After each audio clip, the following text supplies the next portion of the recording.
A black woman quietly enters an upscale jewelry store, but a security guard confronts her with arrogance and suspicion.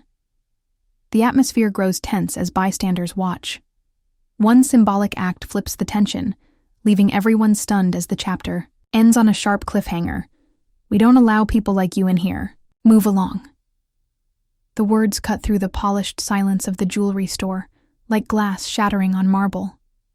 Shoppers froze mid-step, pearl necklaces and diamond rings glimmering beneath golden lights, while the air suddenly thickened with discomfort.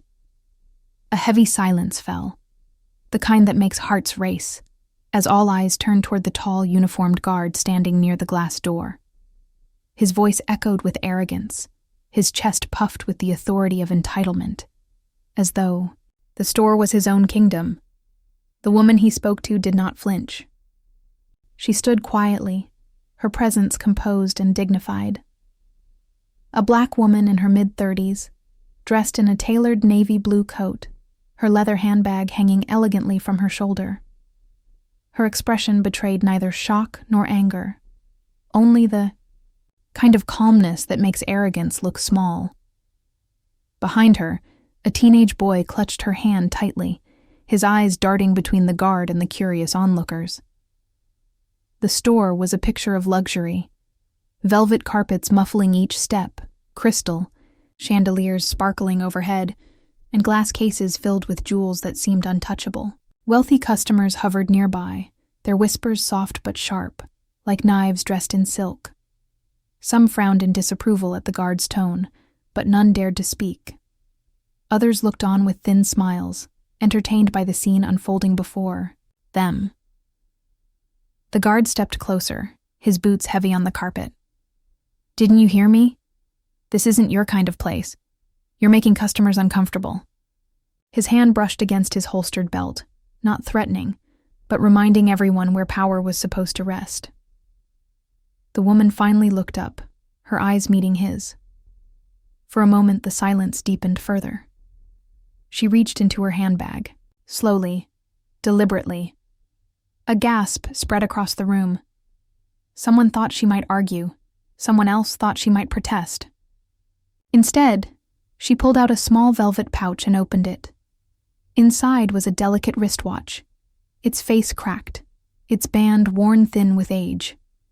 She set it on the glass counter beside her, right under the nose of the stunned clerk. "My father's watch," she said softly, her voice steady but carrying a weight that silenced even the whispers. "I came to fix it." The symbolism of the act hit like a thunderclap. A store filled with glittering diamonds and flawless gold now looked at an old watch, damaged, imperfect, yet priceless in the hands of the woman who held it. The guard sneered. "A broken trinket? You think this place is for—" She interrupted, her tone firm and unshaken. "Respect is worth more than every jewel in this room." The words struck differently. Some customers lowered their eyes. One older man shifted. Uncomfortably, as though reminded of something buried in his conscience, the teenage boy squeezed her hand tighter, his eyes wide with pride rather than fear. The guard clenched his jaw, unwilling to back down in front of so many witnesses. His arrogance demanded a show. He stepped closer, invading her space, and reached out to snatch the watch from the counter. The movement was sharp, almost violent. Gasps rippled again through the crowd, but the woman's hand moved quicker. She caught his wrist mid-air, her grip calm yet unyielding. For the first time, the Zia guard faltered. His eyes widened as he realized her strength was not in her grip, but in her composure. "You shouldn't touch what doesn't belong to you," she said. The clerk behind the counter fumbled nervously, glancing toward the manager's office. Tension wrapped the room like a tightened rope. The chandelier's crystals seemed to tremble in the silence, reflecting fractured rainbows across the walls. The boy whispered, "Mama, let's go." But she didn't move. Instead, she leaned closer to the guard, her voice low enough for him, but sharp enough for everyone to hear. "One day, you'll realize who you're really guarding against. It wasn't a threat. It was a truth. and it hung heavy in the air, echoing louder than his earlier insult.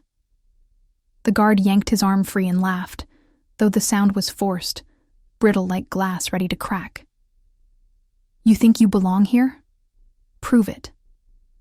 And then, almost as if to trap her, he pointed to the shining vault door at the far end of the room, the jewelry store safe.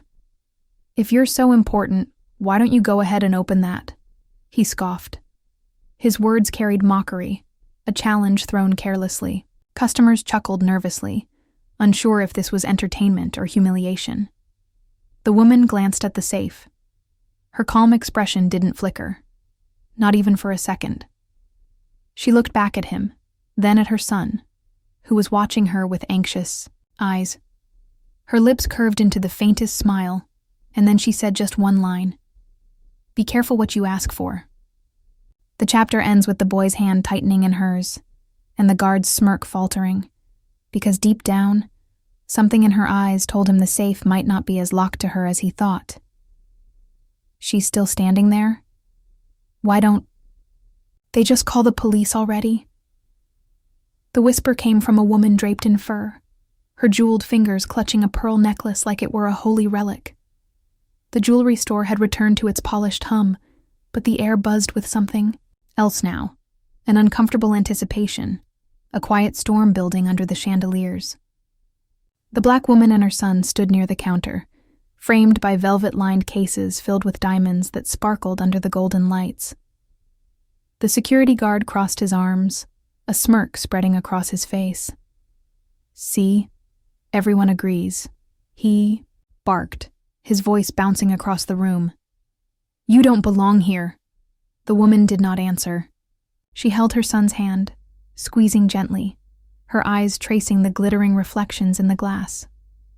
Customers shuffled uneasily, glancing at each other as if to ask, "Would you step in? Would you say something?" But no one moved, the clerk behind. The counter avoided her gaze altogether, polishing the glass again and again as though scrubbing away the discomfort. He whispered under his breath, "Why today of all days?" Her son tugged on her sleeve. "Mama, let's just go," he murmured. His young voice trembled, but she bent down to his level, brushing his curls with a tenderness that contrasted sharply with the tension surrounding them. "Patience," she said softly. "Patience is stronger than anger." The guard scoffed, loud enough for everyone to hear. "That's right.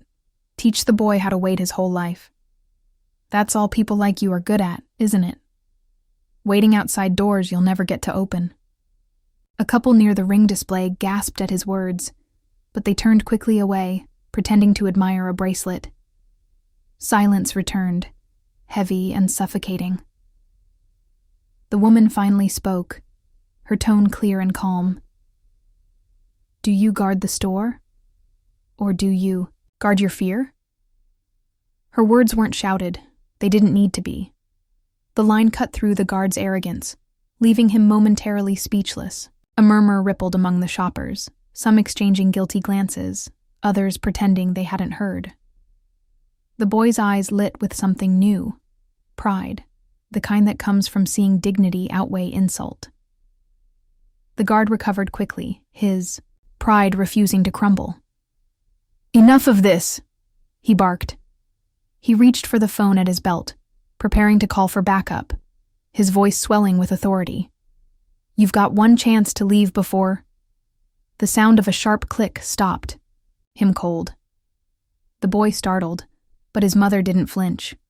She had set the cracked wristwatch on the counter again and pressed the side. A hidden clasp opened with precision, revealing not just the watch's gears, but an inscription etched into the inner lid. The clerk leaned forward, eyes narrowing. His hands trembled as he whispered, That's impossible." Customers leaned closer, curiosity overpowering their discomfort. "What is it?" the fur-draped woman demanded. The clerk's throat bobbed nervously. "That engraving, it matches the founder's seal." The guard stiffened, his hand freezing above the phone. "What seal?" he demanded, his voice sharp, defensive. The woman finally looked him in the eye. "The seal of the man who built this store," she said calmly. "The one whose trust was stronger than these walls." Her words hung heavy, charged with meaning. Some customers shifted uneasily, their earlier judgment replaced by uncertainty. The guard laughed nervously, though the sound cracked. "Nice story. Anyone could scratch a mark on a broken watch." But the clerk shook his head furiously. His face had gone pale. No, sir. That's the exact family crest. It's carved on the vault itself."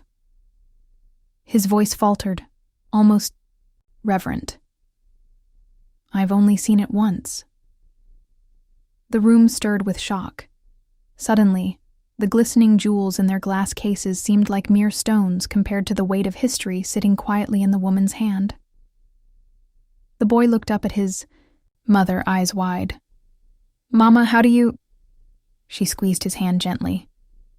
"Patience," she repeated, her gaze still fixed on the trembling guard. The safe at the far end of the store seemed to loom larger now, its polished steel door reflecting the chandelier's fractured light.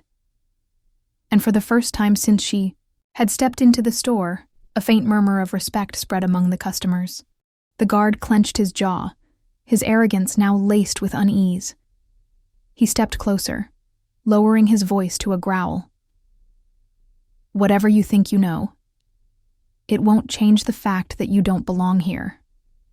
But even as he spoke, the eyes of the room were no longer on him.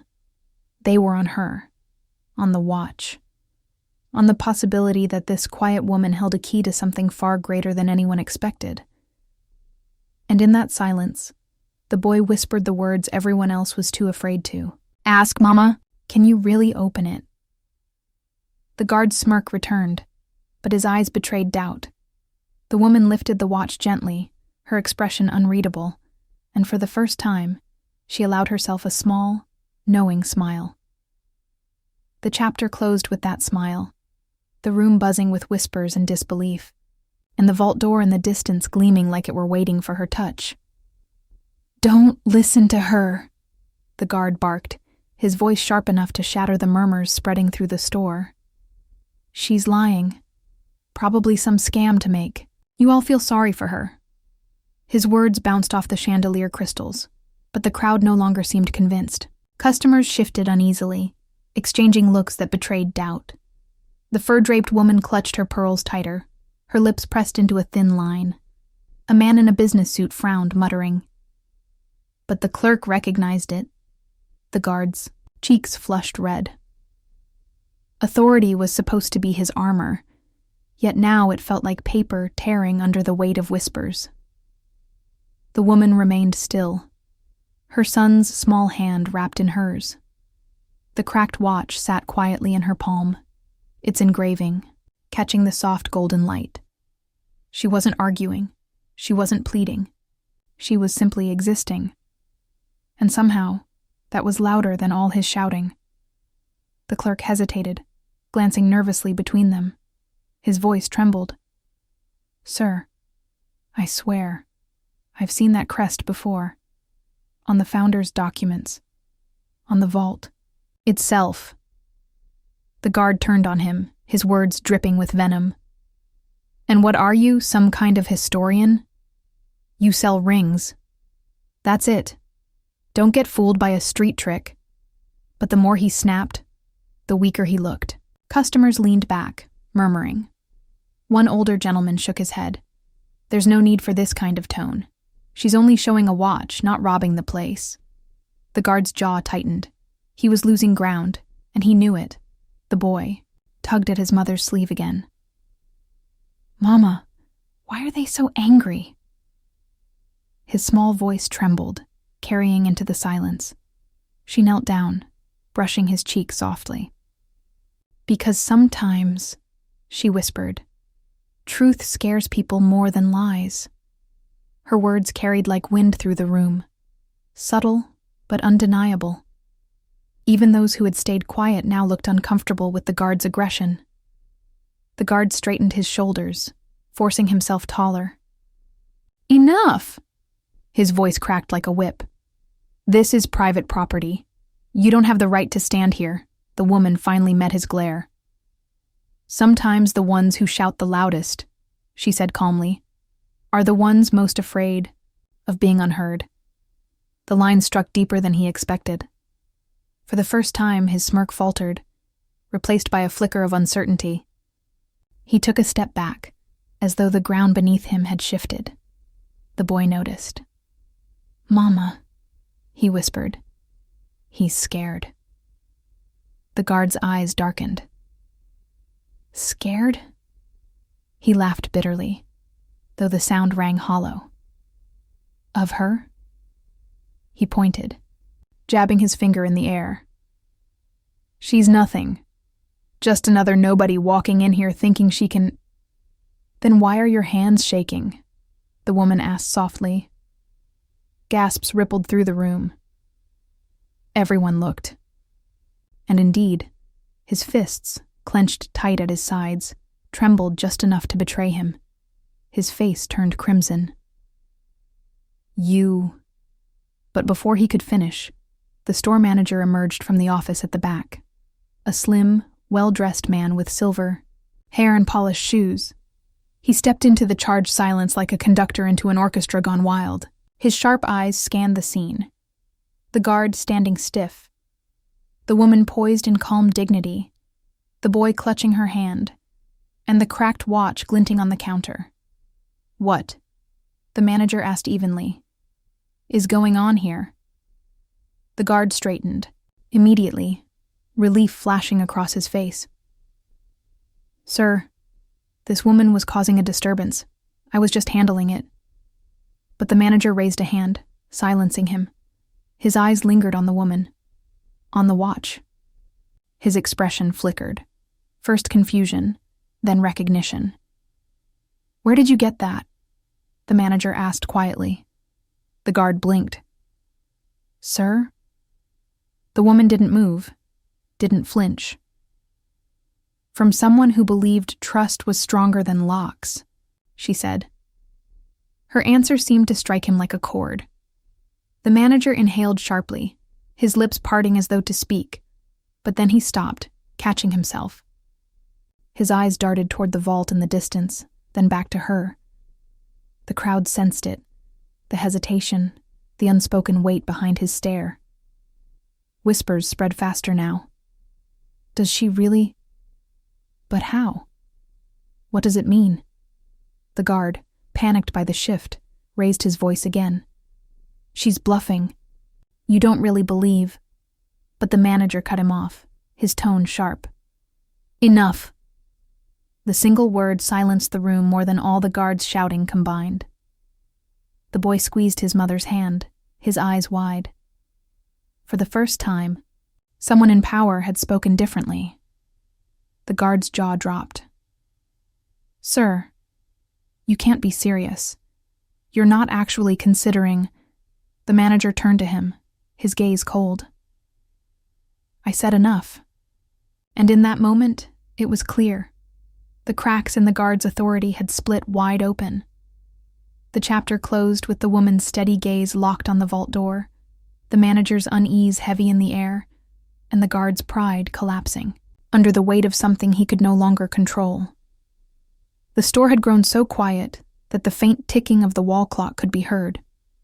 It was a strange kind of silence, thick, expectant, heavy with questions no one dared to ask aloud.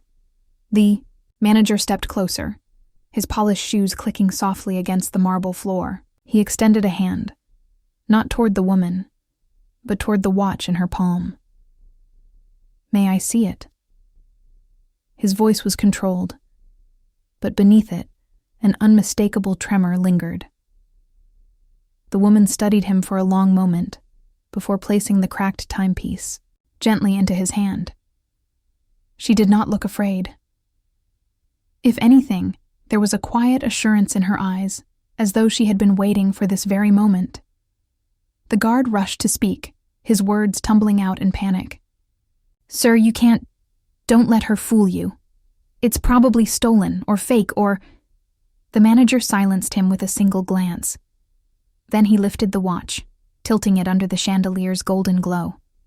His thumb brushed over the crest, engraved on the back, a delicate crown encircled by 2 intertwining leaves. For a second, his breath caught.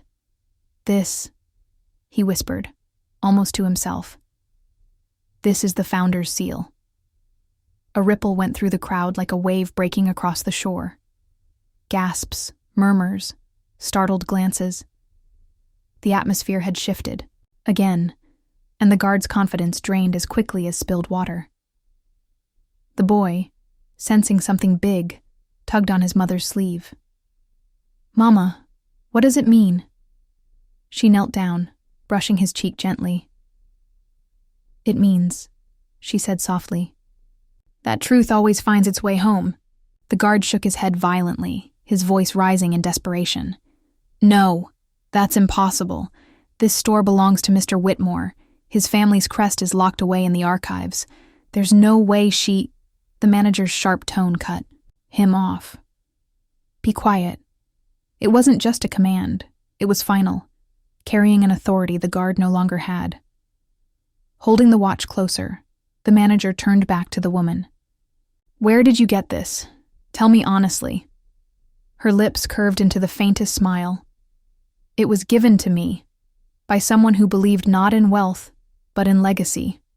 The guard scoffed bitterly, though his voice cracked with fear. "Legacy? She's spinning stories. Look at her clothes. Look at—" But no one was looking at her clothes anymore. They were all looking at the watch, at the manager's pale face, at the way the truth hung heavy in the air. The manager exhaled, slowly, his shoulders sagging. He closed the watch in his palm and spoke louder this time, so the entire store could hear. "This timepiece belonged to Mr. Whitmore himself. I've only seen it once before. On the day he signed this store into existence." The words hit like thunder. People gasped, hands flew to mouths, eyes widened. The clerk who had first spoken up looked vindicated.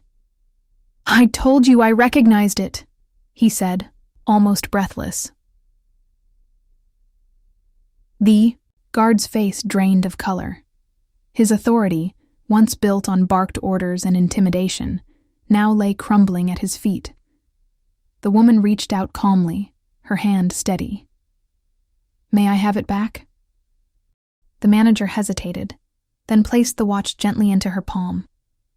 "If this is truly yours," he said carefully, "then you have a story that must be told." She closed her fingers around it, her voice even. "The story isn't mine alone. It belongs to the one who trusted me with it." The crowd leaned in, hungry for answers. The fur-draped woman whispered to her companion, "Could she really be connected to the Whitmores?" The businessman in the suit muttered, "It explains why she never panicked. She knew."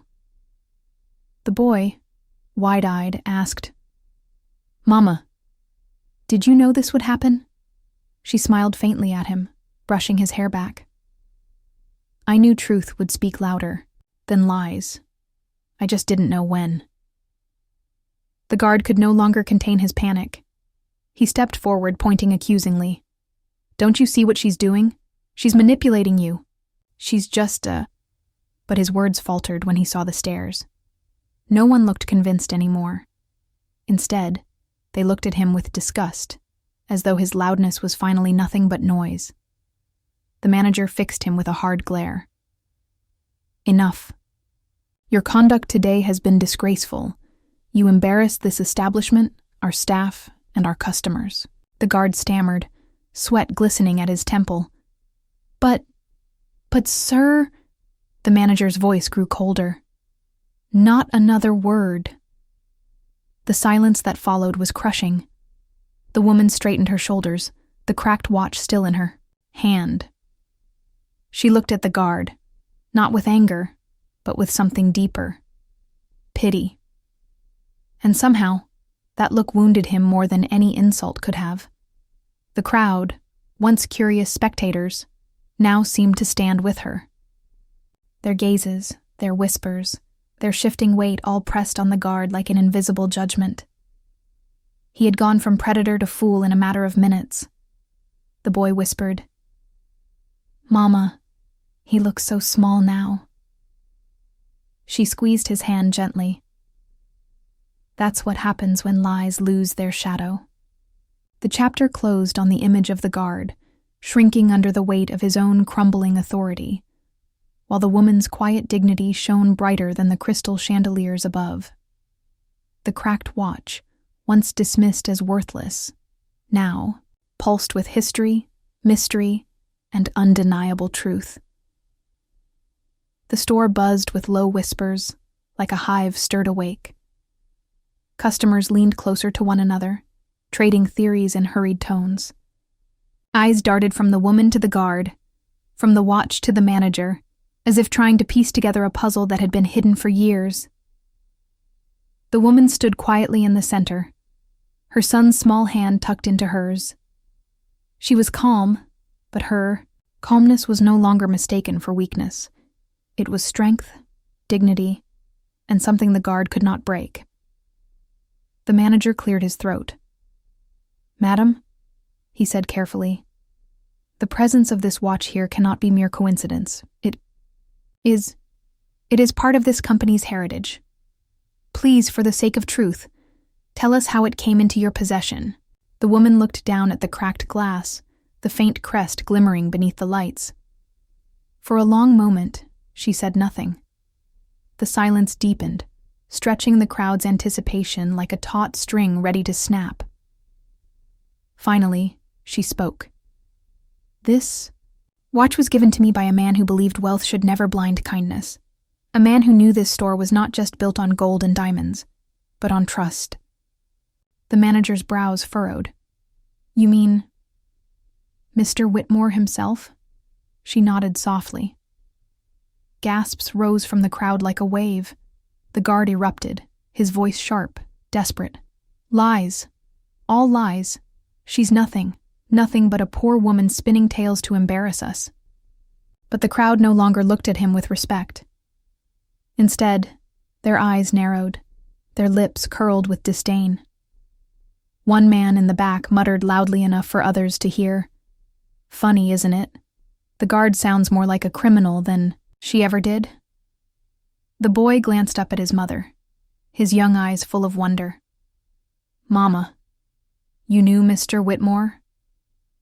She crouched to meet his gaze, her smile gentle. "Yes, sweetheart. I once helped him, long ago, and in return, he gave me this watch. Not because it was expensive, but because it meant something. He said it was a reminder that dignity has more value than diamonds." The crowd leaned closer. Even the clerks, who usually kept silent, now hung on every word. The guard barked, trying to claw back control. Ridiculous. No one like her could have ever even met Mr. Whitmore. He was a man of class. He wouldn't have wasted time with...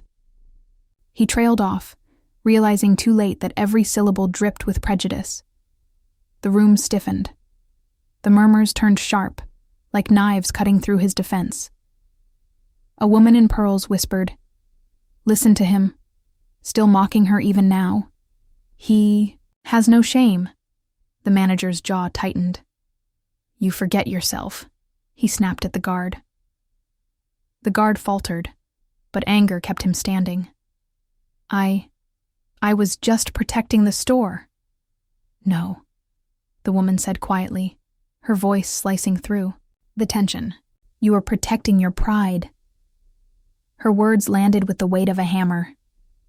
The crowd erupted in soft murmurs again, heads nodding in agreement.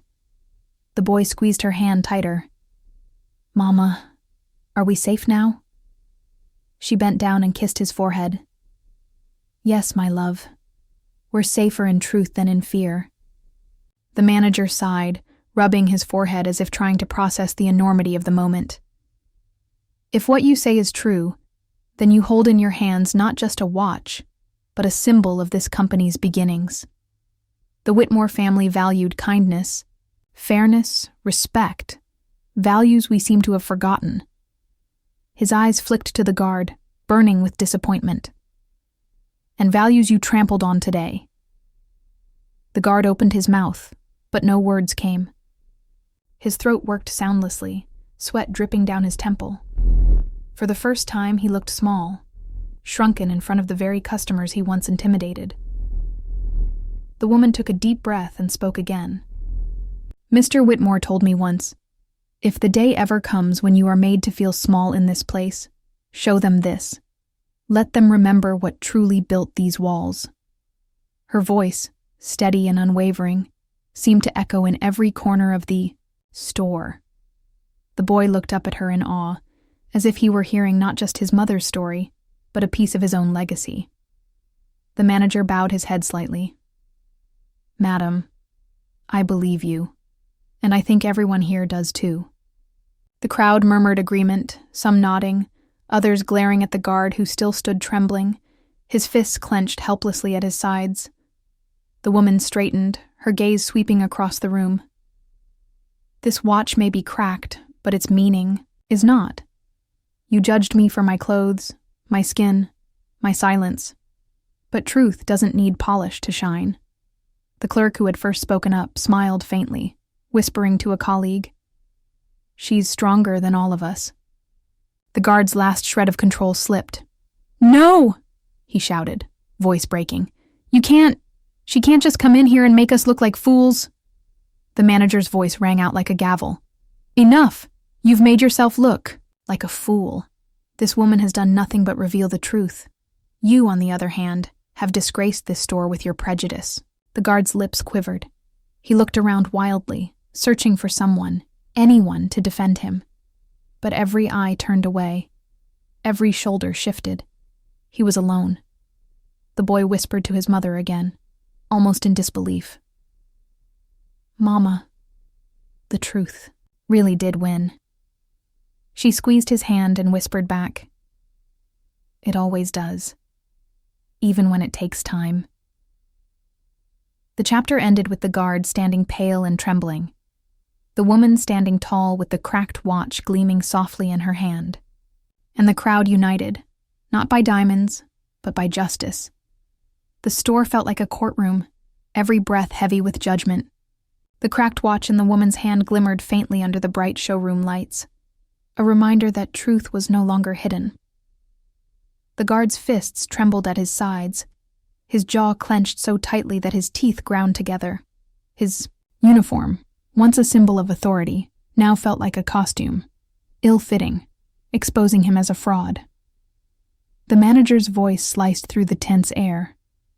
"You will stand down immediately." But the guard's pride would not allow silence.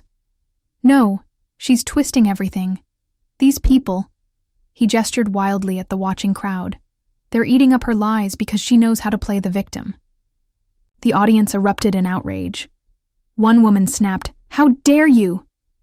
Another man shouted, "We all saw what you did." The clerk who had spoken earlier stepped forward again. "Enough. You dragged her out, humiliated her, called her a thief, without a shred of proof. And now you stand here accusing her again, even after seeing the truth? You're the liar here." The crowd roared in agreement. The boy, still clutching his mother's hand, looked up at the guard with innocent confusion. "Why do you hate us so much?" The question landed heavier than any accusation. The guard flinched, his mouth opening, and closing like a man gasping for air. For a brief second, the truth shone in his eyes. Fear.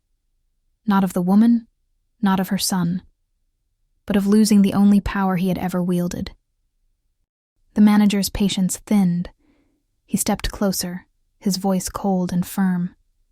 "This store has stood for generations. Our reputation is built on trust, fairness, and respect. You have violated all three." The guard spat back, his voice cracking. "Respect? Don't talk to me about respect. People like her—" He jabbed a finger toward the woman, his tone dripping with venom. "Don't deserve it. They walk in here, dressed like beggars, and expect to be treated like royalty." "I was doing my job," gasps rippled through the crowd. Some shook their heads in disgust. Others turned their backs completely, unable to look at him. The boy pressed closer to his mother, his small voice trembling. "Mama, can we go home now?" She stroked his head gently, her own voice steady despite the storm. "Soon, my love. But first, justice must be spoken." The manager turned to the woman. "Madame, please accept my deepest apologies. No one should have been treated the way you were." Her eyes softened slightly, but her voice remained resolute. "Apologies matter, yes, but accountability matters more." The guard's face flushed crimson. "You can't do this to me. I've worked here for years. I know this store better than anyone. You think you can just replace me because some stranger with a broken watch told a story?" The manager's glare hardened. "That broken watch carries more honor than your entire career, and that stranger has shown more dignity in 10 minutes than you have in a lifetime." The crowd clapped, not out of politeness, but out of conviction. The sound thundered through the showroom, echoing against the glass cases of diamonds and gold. The guard staggered back a step, the noise crushing him like a wave. His authority had dissolved into dust before his eyes. The woman raised her chin, her voice calm yet commanding.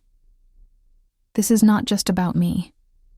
It's about every person you looked down on, every voice you silenced, every judgment you passed without knowing the truth. Today your mask has fallen," the boy whispered proudly. "Mama, you're so brave." Her smile touched her lips but didn't waver her focus. "Bravery is just truth with a steady heart, my love." The manager straightened, making his decision final. "As of this moment, you are relieved of your duties. Remove your badge and leave this store." The guard froze. His face drained of color. You can't." But the crowd's united stare told him otherwise. There was no sympathy left. No allies. His hands shook as he fumbled with the metal badge pinned to his chest. For years, it had been his shield, his proof of authority. Now, it burned against his skin like a brand of shame. Slowly, reluctantly, he unclipped it and let it fall into the manager's hand. The soft clink of metal against palm echoed louder than his protests. The boy tilted his head, watching intently. "Mama, is it over?" The woman bent low and kissed his forehead. "Almost, sweetheart. Almost." The guard stumbled back, his eyes darting desperately across the faces of the crowd. But everywhere he looked, he saw only disdain. A mirror of his own cruelty staring back at him. No, this isn't fair," he whispered hoarsely. "I was only doing what I thought was right." The woman met his eyes, her voice quiet yet unyielding. "Doing what is right never requires cruelty." Her words left him hollow. The manager gestured toward the exit. "Leave, before you strip away the last of your dignity." And for the first time since the confrontation began, the guard obeyed. Shoulders slumped, steps heavy, he turned and walked toward the door. Each footfall sounded like a drumbeat of defeat. The boy leaned into his mother's side, whispering, "We did it, Mama. We really did it." She hugged him close. "No, my love. Truth did it." As the guard pushed open the glass doors and disappeared into the city outside, the store let out a collective exhale. The tension broke, replaced by a fragile but powerful sense of justice. The cracked watch still rested in her palm, gleaming with a light stronger than diamonds. A reminder that dignity, once defended, shines brighter than gold. The jewelry store had never felt this alive. Customers, staff, even passers-by who had stepped inside during the commotion. Everyone stood frozen, hearts still racing from what they had just witnessed. The disgraced guard had left, but his presence lingered like smoke after a fire. The manager, his posture heavy with the weight of leadership, turned to the woman and her son. His voice carried both regret and determination. "Ma'am, I promise you this incident will not be brushed aside. But before we move forward, may I ask, would you allow me to know your name?" The woman looked down at her son, who gave her a reassuring nod.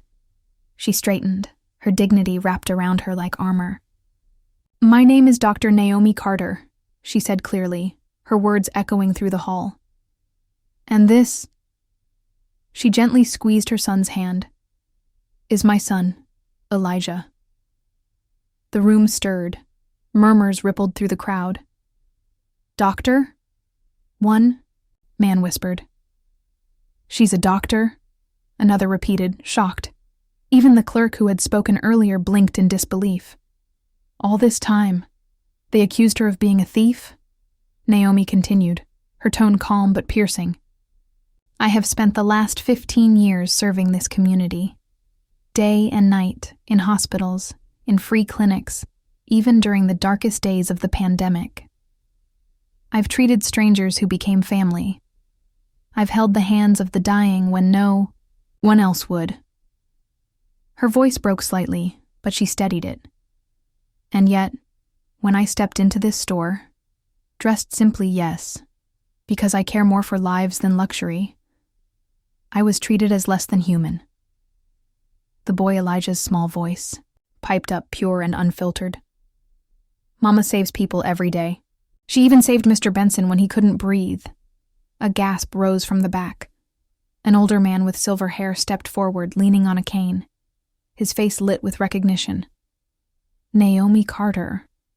His voice trembled with emotion. You saved my life." The crowd parted to let him through. He stopped before her, tears brimming in his eyes. "Last year, the night I collapsed in the street, you stayed with me until the ambulance came. You refused to leave me, even though others walked past." The manager froze, realization dawning. "Mr. Benson, you're the chairman of the city council." Gasps rippled louder. Phones came out. People whispered, their eyes darting between Naomi and the influential figure now standing at her side. Benson nodded, his voice strong despite his frailty. "Yes, and if this woman had not been there that night, I would not be here today. She is a hero. And this," he turned sharply toward the manager, "this disgraceful treatment of her is unacceptable." The crowd erupted. Applause, cheers, voices of support swelled like a rising tide. Naomi's eyes filled, though she held her composure. She gently held Elijah close. "I am no hero," she whispered. "I only did what was right." Benson shook his head firmly. "And yet you were treated like a criminal. If this store wants to survive another day in this city, there must be consequences, not just apologies." The manager swallowed hard. Sweat dotted his forehead. He had thought firing the guard would be enough. Now the weight of accountability pressed heavier. "Dr. Carter," he said with genuine humility, "please believe me when I say we will make this right. This is not the legacy my family's business stands for. I will ensure a public statement, immediate restitution, and, if you allow me, a personal pledge to support the very clinics you serve." Elijah's eyes widened. "Mama, they want to help you now." Naomi smiled faintly, but kept her gaze firm on the manager. "Help should never be born from shame. It should come from sincerity. Prove to me that this is more than saving face in front of cameras and whispers." The manager nodded, his voice low but steady. "You will see it, not in words, but in actions." The clerk, emboldened, added, "And maybe start by putting up a sign out front that says this store welcomes everyone with dignity. Because today proved that not everyone believed that before." The crowd cheered at the suggestion. Some even clapped the clerk on the back. Benson lifted his cane slightly, his voice carrying authority. "Justice isn't only punishment, it is change. Let this moment change how you see every person who walks through those doors." Naomi's eyes softened at his words. "Thank you." She bent down to Elijah, brushing a curl from his forehead. "See, my love, truth has a way of shining, even when the world tries to bury it." Elijah beamed, his small voice ringing with pride. That's because you're the strongest, Mama. The store seemed to exhale again, the storm calming into something brighter, more powerful than mere relief. This was not just the end of an ugly scene. It was the beginning of something larger. Outside the glass doors, people gathered, peering in, their phones already buzzing with posts, photos, and videos. What had started as a humiliation was now spreading like wildfire, a testimony of resilience, dignity, and truth. Naomi looked down at the cracked watch still in her hand. Its face was damaged, but it ticked on, steady and sure, much like her spirit. For the first time that day, she smiled fully. And though the crowd's noise swirled around her, in that moment, all she felt was the quiet strength of a mother's victory, one not just for herself, but for her son, and for every silent voice she carried with her.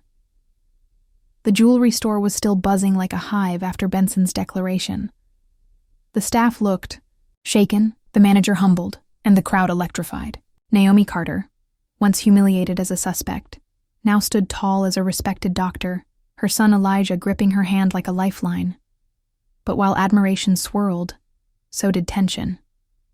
Phones were still filming, live streams broadcasting the story. Across the city, social media comments poured in at lightning speed. Doctor treated like a thief? Justice for Dr. Carter. Shut down the store until they change policies. The manager glanced nervously at the growing online storm. He knew this wasn't just a store incident anymore. This was a city-wide reckoning. Benson raised his cane again, his voice carrying authority like a judge delivering a verdict. Dr. Carter, I will personally ensure that this matter reaches the council. The time for half-hearted promises has passed. Real accountability is needed. The crowd clapped, echoing his words. Naomi, though touched, remained steady. She looked at the manager, her voice calm but firm. You see, this is not only about me. It is about the next woman who walks into this store wearing plain clothes.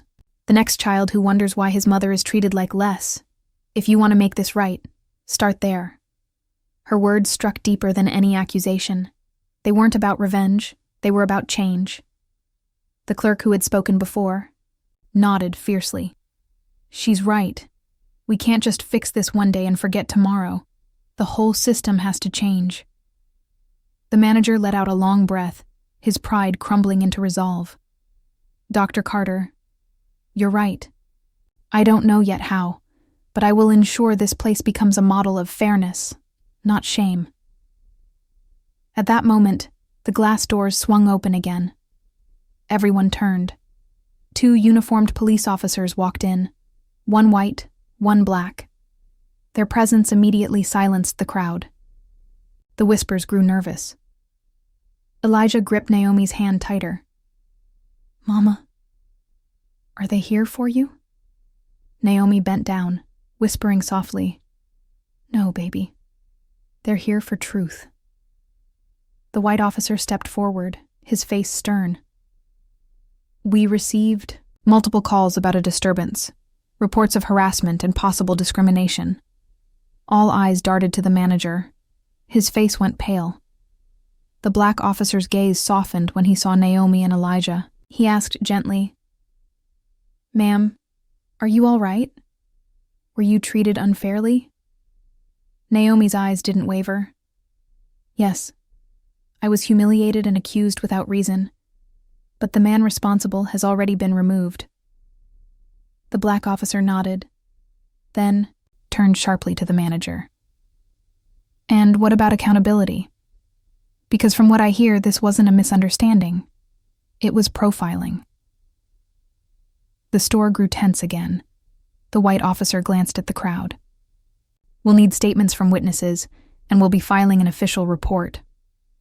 The manager nearly collapsed under the weight of it all, but Naomi raised a hand. Officers, I appreciate your duty, but let me say this. Punishment is not my goal. Change is. I don't want another child to see his mother treated as less than human. Her voice trembled with conviction. and even the hardened white officer softened at her words. The black officer leaned closer, speaking so only she could hear. "Dr. Carter, I know what this feels like, and I promise you, your story won't be buried.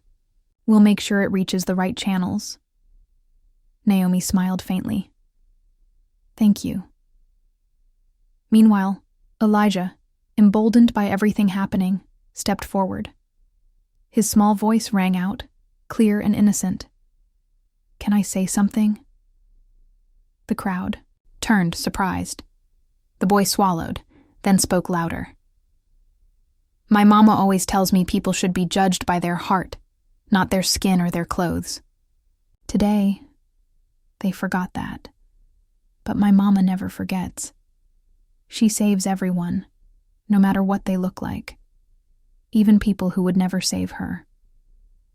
The room fell silent, struck by the purity of his words. Some people had tears in their eyes. Even the officers paused, their hardened faces softening. Naomi hugged him tightly, whispering, "That was braver than anything I could say." The police began taking formal notes, while Benson spoke quietly with the officers about escalating this to the council. The manager promised to arrange a press conference, acknowledging not just an apology but a new policy of equal treatment. But Naomi knew this was just the beginning. A single press conference couldn't erase years of hidden bias. This moment was a spark, but sparks had to become flames. She looked around the store, her voice steady once more. "This is bigger than jewelry, bigger than one store. This is about how we see each other when no one is watching. I don't want sympathy. I want change. For my son, for your children, for all of us." The crowd erupted in cheers again, some chanting her name. "Naomi! Naomi! Naomi!" For the first time that day, Naomi didn't feel humiliation. She felt something else, something powerful. Justice was no longer just an idea. It was alive, breathing, standing in this very store. Later, as Naomi and Elijah prepared to leave, Benson stopped her. His eyes shone with respect. "Naomi, remember this. Sometimes the world breaks you down so it can reveal your strength. You turned pain into power today." She nodded, holding Elijah's hand. "I didn't do it alone. Truth always finds its voice, one way or another." As they stepped out into the sunlight, the crowd followed, cameras flashing. The city was now watching, not just Naomi Carter, but the story she carried. And Naomi knew deep down, this was far from the end. It was only the beginning. The next morning, Naomi Carter awoke to the sound of her phone buzzing nonstop. Messages, missed calls, and notifications lit up the screen like fireworks. She rubbed her eyes, careful not to wake Elijah, who was still curled up beside her. When she finally picked up the phone, she saw headlines everywhere. "Doctor humiliated in jewelry." "Store sparks outrage across city. Local pediatrician becomes voice against discrimination." Councilmember Benson demands reform after store incident. Naomi's heart pounded. She had lived her whole life trying to heal people quietly in the shadows. But now the spotlight had found her, and it was blinding. By noon, reporters were outside her clinic. Cameras lined the sidewalk, microphones pushed forward the moment she stepped out. "Dr. Carter, do you believe the store should be shut down? Are you planning to sue for damages? Will you become the face of a citywide anti-discrimination movement?" Naomi froze, overwhelmed. But before she could respond, Benson arrived, leaning on his cane, his presence commanding order.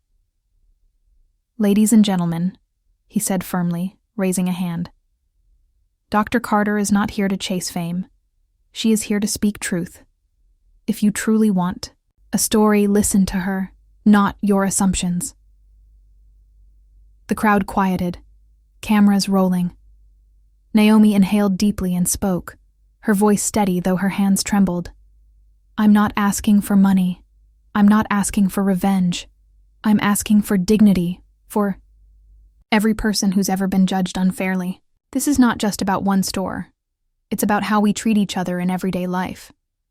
My son saw me humiliated, but he also saw people stand for justice. That's the lesson I want him, and all of us, to carry forward. The reporters scribbled, furiously, some nodding in admiration. Naomi's words had landed exactly where they needed to. That evening, the city council chamber filled beyond capacity. Citizens, activists, and journalists crowded the seats, waiting to hear what would happen. Next, Benson sat at the front, flanked by other council members. Naomi sat quietly to the side with Elijah, her heart racing. She never imagined she would sit in such a place, her private pain becoming public policy. The session began with the manager of the jewelry store taking the floor. His voice shook as he addressed the council. I want to publicly apologize to Dr. Carter and her son. What happened was unacceptable. We failed her, and by extension, we failed this community. Some murmurs of approval spread through the chamber, but Benson wasn't satisfied. He leaned forward. Apologies mean little without action. What steps will you take to ensure this does not happen again? The manager swallowed. We will implement new training, create stricter policies against profiling, and open a scholarship fund in Dr. Carter's name to support diversity in healthcare. The room gasped. Cameras flashed. Naomi looked stunned. She hadn't expected this. She hadn't asked for it. But perhaps this was how change began. Then it was Naomi's turn. The council called her to speak. As she rose, Elijah squeezed her hand. You can do it, Mama. Naomi stood at the podium, her voice echoing through the chamber. I am a doctor, but yesterday I was treated like a criminal for simply existing in a place I had every right to be. My son saw it, strangers saw it, and the city now knows it. But I do not stand here to shame one store. I stand here to ask for something greater. That we, as a community, stop letting prejudice hide behind policy. I want every child, mine, yours and the ones I treat every day, to walk into any room without fear of being judged by their skin. The chamber erupted into applause.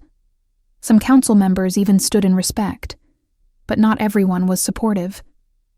One councilman, a sharp-faced man with a dismissive tone, muttered, "This is being blown out of proportion. It was a mistake, not a crime," the crowd hissed. Benson's eyes narrowed. A mistake repeated across thousands of lives is not a mistake. It is a pattern. And patterns must be broken. The chamber roared again, drowning out the dissenting voice. Naomi's heart swelled with gratitude for Benson's unwavering defense. After the hearing, Naomi stepped outside into the cool night air. She expected silence, but instead found hundreds of people gathered holding candles. Some carried signs, "Justice for Naomi," "End discrimination now, dignity for all." Elijah's eyes lit up as he whispered, "Mama, they're here for you." Naomi shook her head softly. "No, baby, they're here for all of us." Benson joined her at the steps, his cane tapping slowly. "You've become a symbol, Naomi, whether you wanted it or not." Naomi looked at the crowd, then at Elijah. "Then I'll use it for good. Because if my pain can protect another mother, another child, then it's worth it." The crowd began chanting her name again, the sound rising into the night sky like a hymn. Naomi Carter wasn't just a doctor anymore. She was becoming something far bigger, an unshakable voice for justice. And deep down she knew. The true battle was only just beginning. The city buzzed for days after the council meeting. News anchors replayed Naomi's speech over and over, her words spreading far beyond their neighborhood. Social media carried her face across the country. The doctor who stood up against discrimination. But inside her heart, Naomi still wrestled with doubt. She had never asked for this. She was a healer, not a fighter. And yet, life had placed her in the center of a storm she could not walk away from. A week later, Naomi received a letter in the mail. Thick paper, the city's seal stamped in gold. Her hands shook as she opened it. Dr. Naomi Carter, you are hereby invited to receive the city's Medal of Honor for courage and leadership in the face of injustice. Naomi gasped. Elijah peeked over her shoulder. Mama, they want to give you a medal. Tears welled in her eyes. For so long she had been invisible, unnoticed despite her years of service. And now, the whole city wanted to recognize her. The day of the ceremony arrived. The Grand City Hall was packed wall to wall. Banners hung from the ceiling. Police officers, nurses, teachers, and even children she had once treated filled the audience. As Naomi walked to the stage with Elijah holding her hand, the crowd stood and applauded. Camera flashes lit up the room like lightning. Benson stood at the podium, his cane resting by his side. His voice carried the weight of authority and tenderness as he spoke. Too often, injustice is hidden in the shadows of daily life. But sometimes, one act of courage brings light. Dr. Carter did not seek fame, she sought fairness.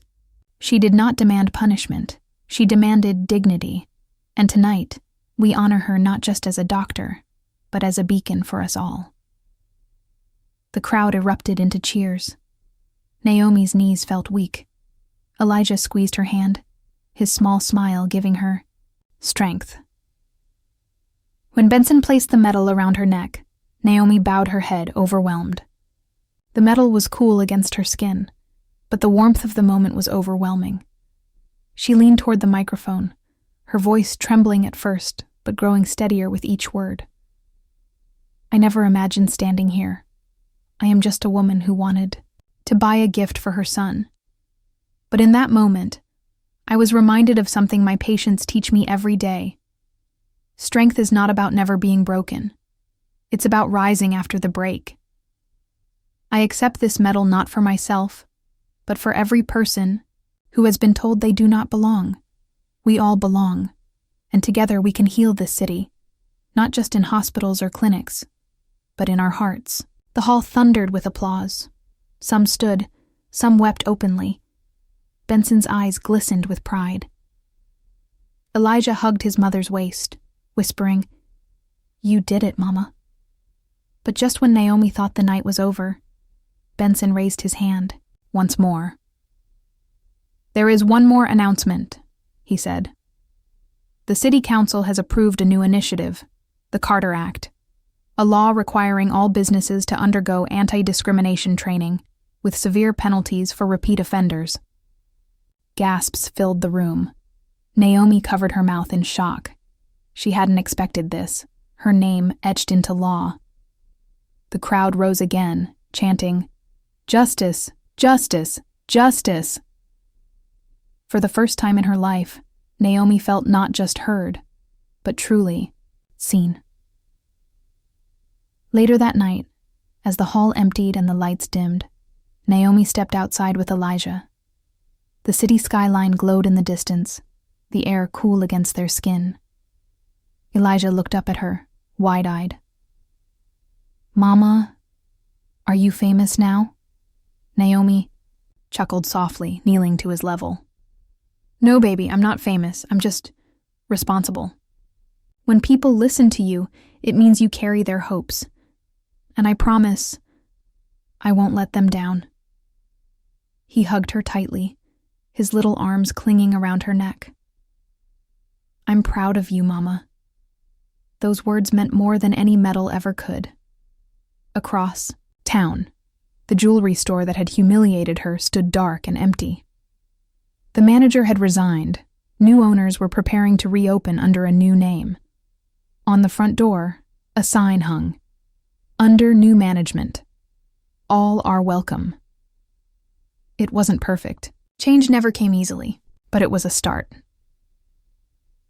Weeks later, Naomi returned to her clinic. Patients lined the halls, some waiting just to shake her hand. An elderly woman grasped her fingers with tears in her eyes. "Doctor, because of you, my granddaughter finally believes she has a future." Naomi smiled warmly, her heart swelling with purpose. She realized her life's mission had expanded. She wasn't just healing bodies anymore. She was helping heal society. As the sun set over the city, Naomi stood at the clinic window, watching Elijah play outside with his friends. His laughter filled the air, free and unburdened. She whispered to herself, "This is why I fight. This is why I'll never stop." And in that quiet moment, Naomi Carter understood something profound. She had entered the store that day as just a mother. She had walked out as a survivor. But now, she stood as a symbol of justice, hope, and unbreakable dignity. The battle had changed her, but it had also changed the city. Forever.